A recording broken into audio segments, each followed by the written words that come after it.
Hello दोस्तों, कैसे हैं आप सब। कैसे चले प्रिपरेशन।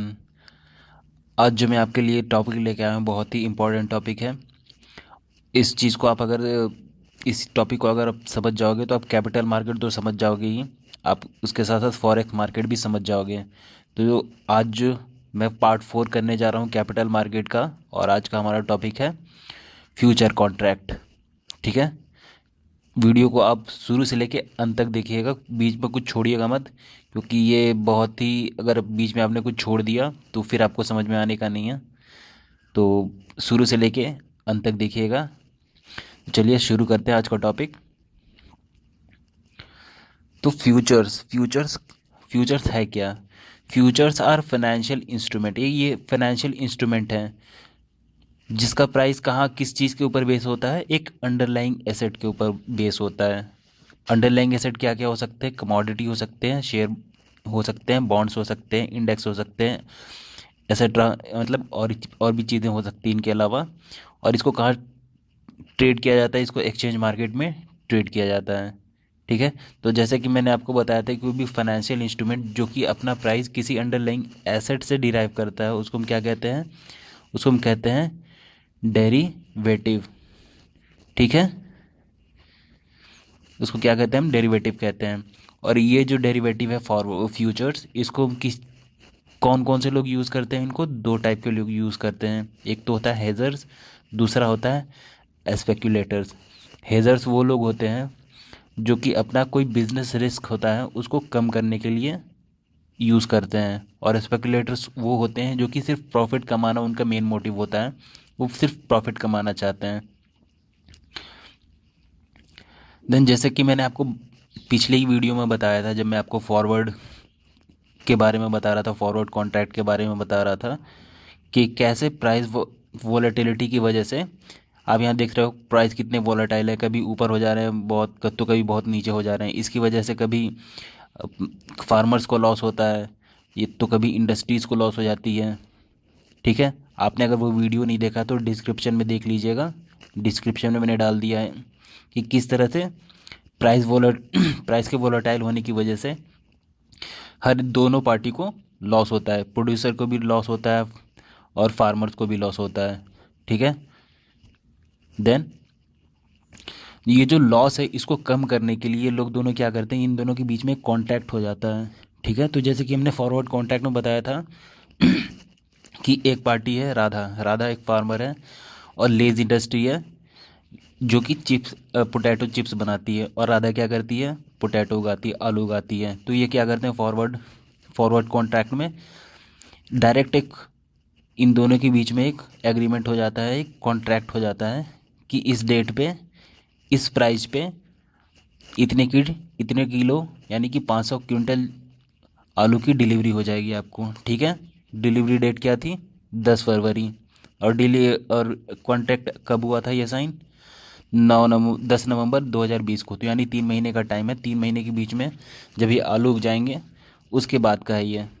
ठीक है। तो फॉरवर्ड में क्या होता था, फॉरवर्ड में होता था कि डायरेक्ट एग्रीमेंट हो जाती थी, डायरेक्ट एग्रीमेंट हो जाती थी दो पार्टी के बीच में, तीसरा पार्टी कोई इन्वॉल्व नहीं होता था। ठीक है। दो पार्टी के बीच में होती थी और तीसरा पार्टी कोई इन्वॉल्व नहीं हो सकता था इसमें। और no trading before the maturity, और ये जो कॉन्ट्रैक्ट है इसको कभी भी आप मेच्योरिटी से पहले ट्रेड नहीं कर सकते थे। और इसमें क्या होता था, फॉरवर्ड में होता था रिस्क ऑफ डिफ़ॉल्ट, यानी कि कोई भी पार्टी अगर पीछे हट जाती है तो इसका बहुत ज़्यादा इसमें डेंजर रहता था, रिस्क रहता था कि कोई भी एक पार्टी कॉन्ट्रैक्ट से बाहर आ सकती है। प्लस तीस और एक और चीज़ थी कि ये नॉन स्टैंडर्डाइज था, मतलब इसमें कोई भी स्टैंडर्डाइजेशन नहीं थी। जैसे अगर मन किया इनका तो 500 क्विंटल का कर लिया, मन किया 1000 क्विंटल का कर लिया, मन किया 1001 क्विंटल का कर लिया, तो इसमें कोई भी स्टैंडर्डाइजेशन नहीं था। अपनी मर्जी से जितने भी क्वांटिटी का है वो ट्रेड कर सकते थे।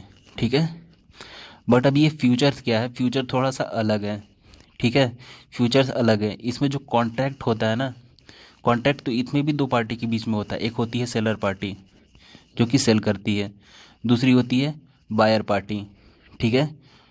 बायर पार्टी, तो दो पार्टी इसमें भी होते हैं और दोनों के बीच में कॉन्ट्रैक्ट होता है। लेकिन यहाँ पे क्या है कि कॉन्ट्रैक्ट के बीच में एक एक मीडिएटर आ जाता है, एक इंटरमीडिएट आ जाता है, और वो क्या होता है, वो होता है एक्सचेंज।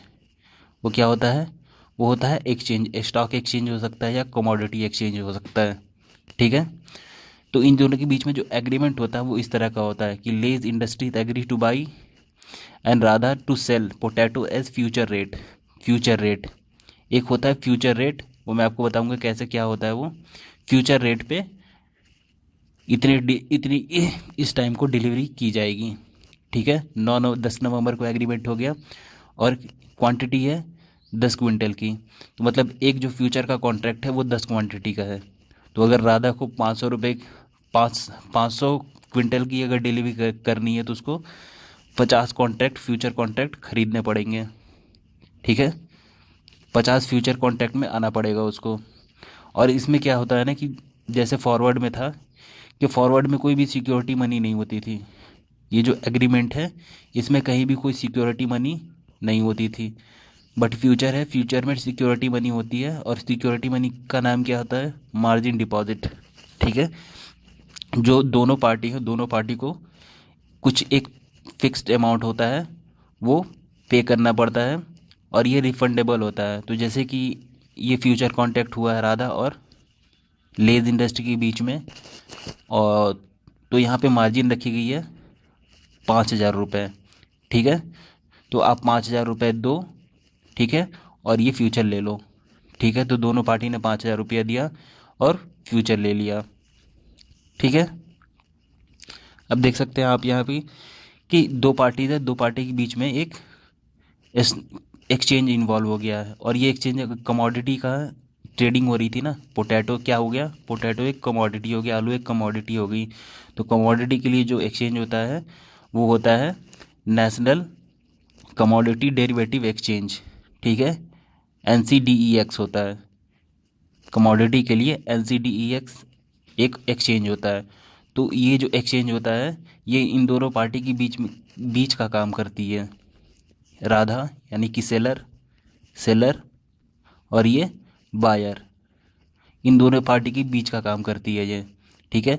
सारा का सारा जो भी प्रोसेस होता है उसको यही रेगुलेट करती है, यही देख रेख करती है। सारा काम इसी का देख रेख करना, सेटलमेंट करना, जो पेमेंट लेना, पेमेंट देना, तो सारा का सारा काम NCDEX करती है। तो आप यहाँ देख सकते हो कि यहाँ क्वांटिटी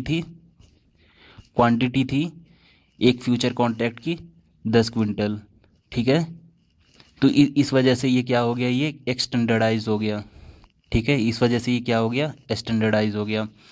इसमें होता क्या है कि जो फ्यूचर कॉन्ट्रैक्ट रहता है इसको आप मेच्योरिटी के पहले बेच सकते हो। ठीक है। तो इसको आप मेच्योरिटी के पहले ट्रेड कर सकते हो। तो अगर ट्रेड होगा तो फिर तीसरी पार्टी इन्वॉल्व होगी।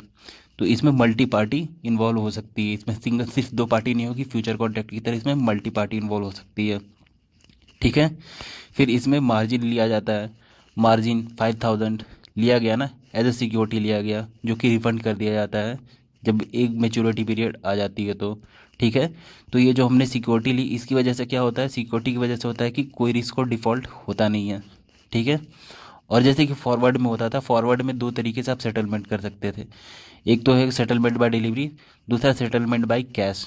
बट यहाँ क्या होता है, फ्यूचर में सेटलमेंट ओनली बाय कैश होता है। ठीक है। Only by cash. ठीक है। तो ये याद रख लीजिएगा।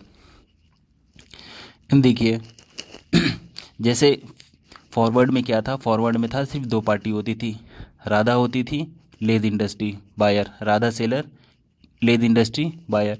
बट जब एक्सचेंज स्टॉक एक्सचेंज के इन्वॉल्व होने के बाद क्या होता है कि इसमें काफ़ी सारी पार्टीज आ जाती हैं। ठीक है। कई सारे सेलर्स आ जाते हैं, आलिया आ गई, वरुण आ गई, अली, चैंग, मोंटी।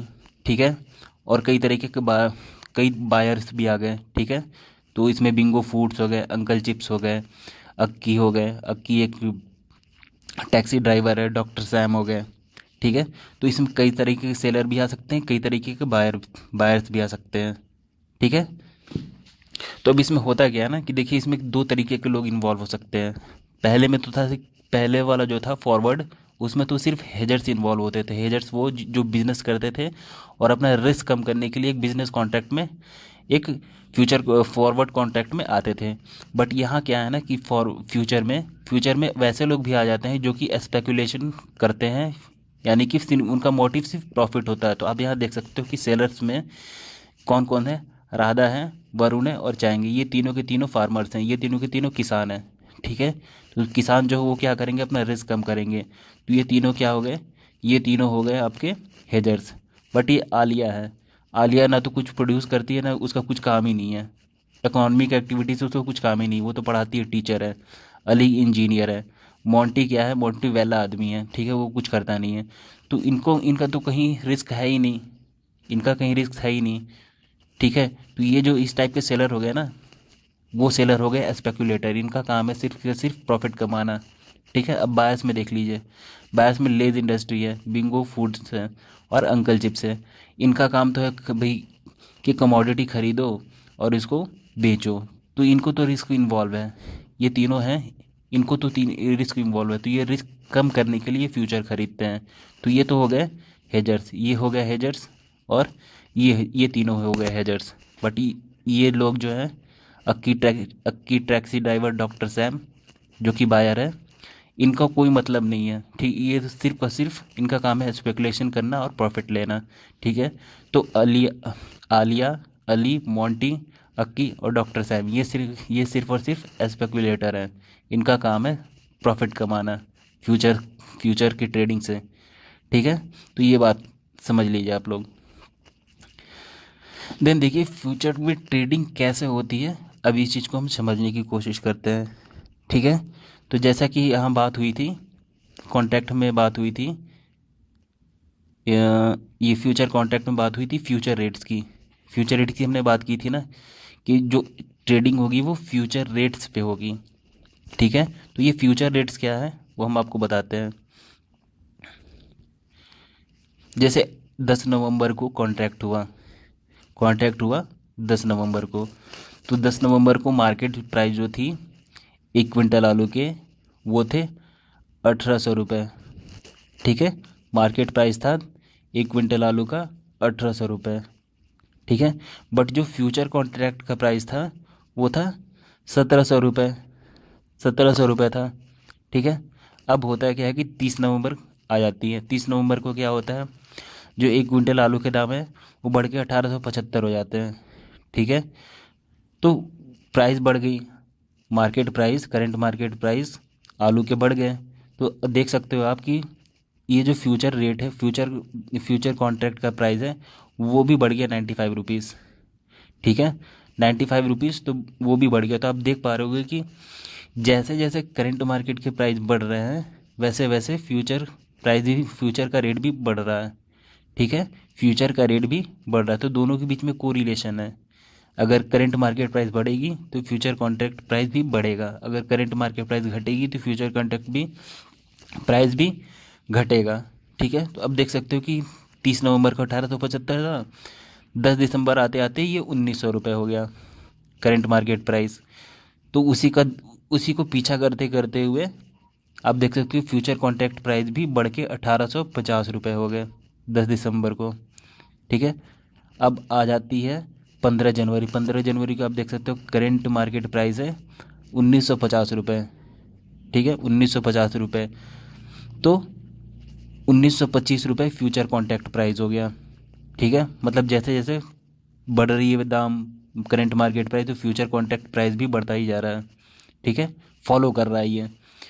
अब क्या होता है, 10 फरवरी आ जाती है, तो 10 फरवरी को जो करंट मार्केट प्राइस है वो 2000 रुपीज़ है पर क्विंटल, और तो जो फ्यूचर कॉन्ट्रैक्ट प्राइस है वो भी 2000 पर क्विंटल आ जाती है। ठीक है, तो आप यहाँ देख पा रहे होगे कि जैसे जैसे ये टाइम बढ़ता जा रहा है, वैसे वैसे करंट मार्केट प्राइस और फ्यूचर रेट के बीच का जो डिफरेंस है वो घटता जा रहा है। ठीक है, 10 नवंबर को कितना डिफरेंस था, 100 रुपये का डिफरेंस था दोनों के बीच में।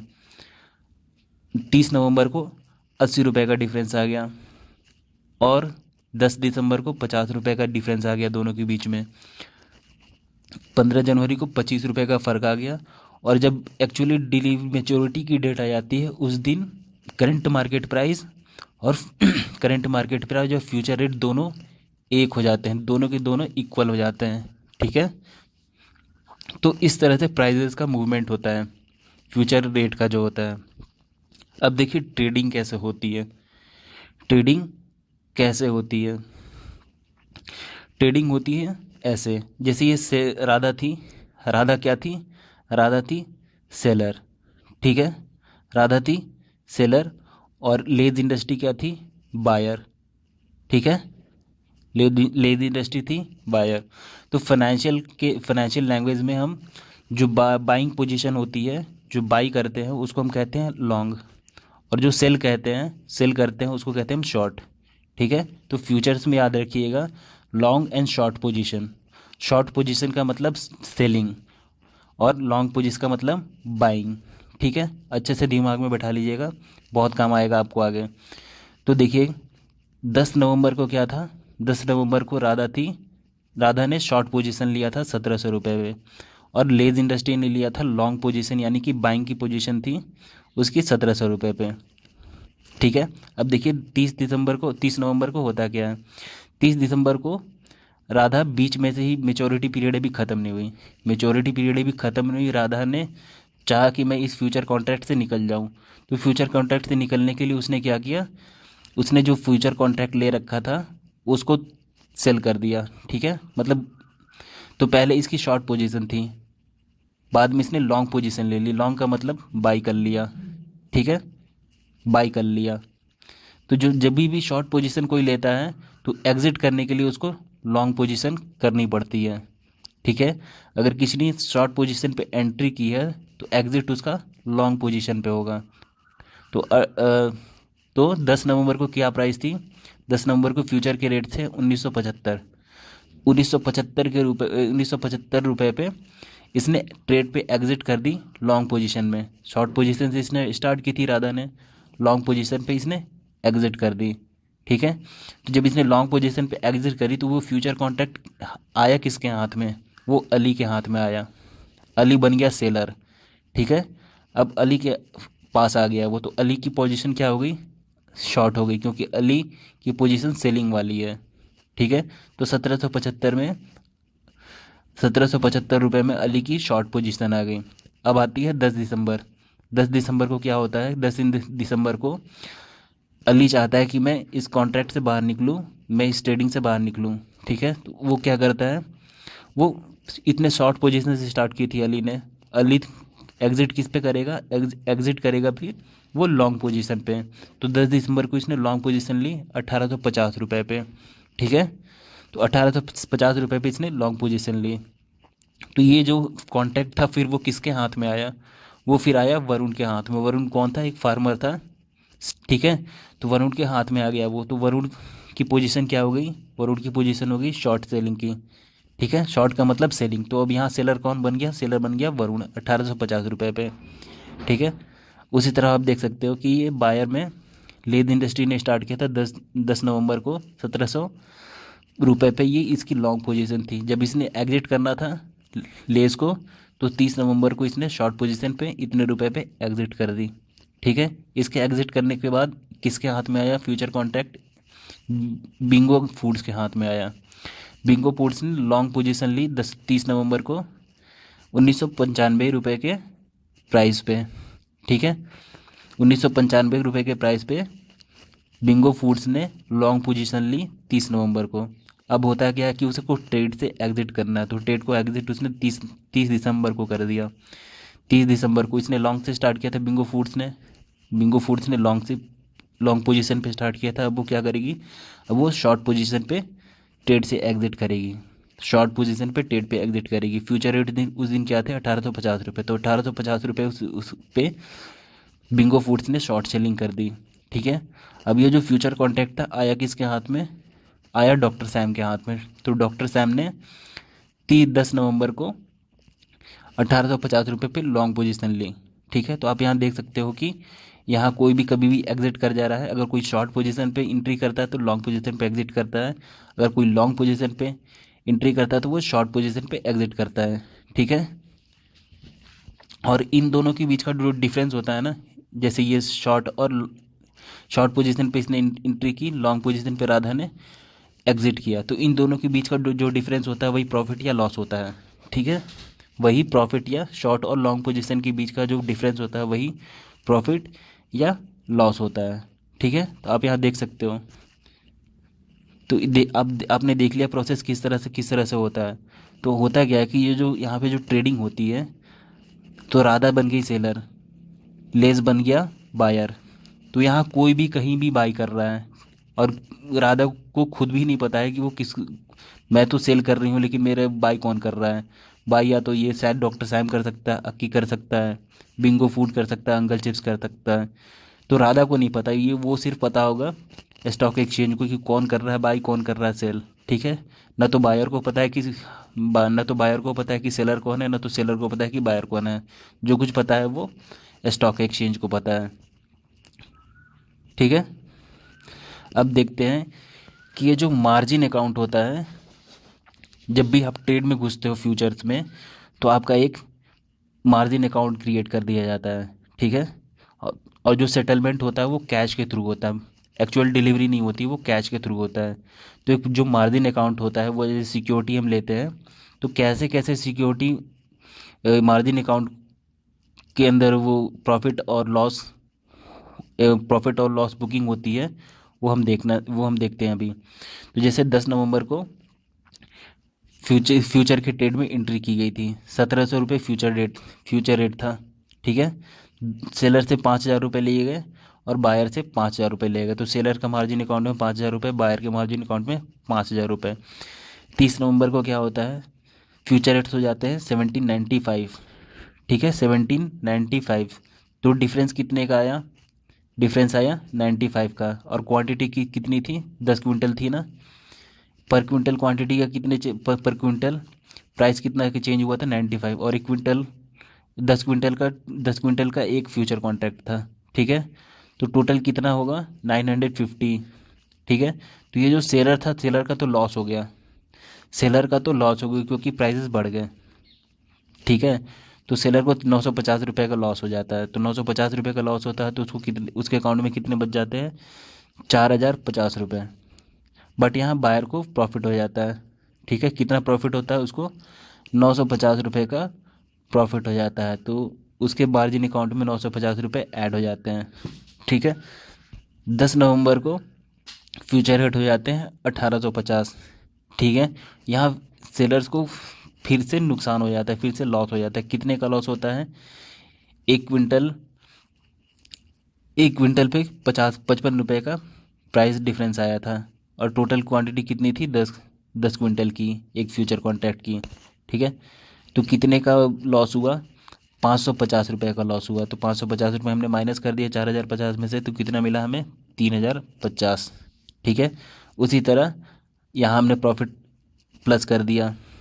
ठीक है, तो उसी तरह आप देखते जाओगे, जैसे जैसे लॉस होता जाएगा वैसे वैसे मार्जिन अकाउंट में पैसा कम होता जाएगा।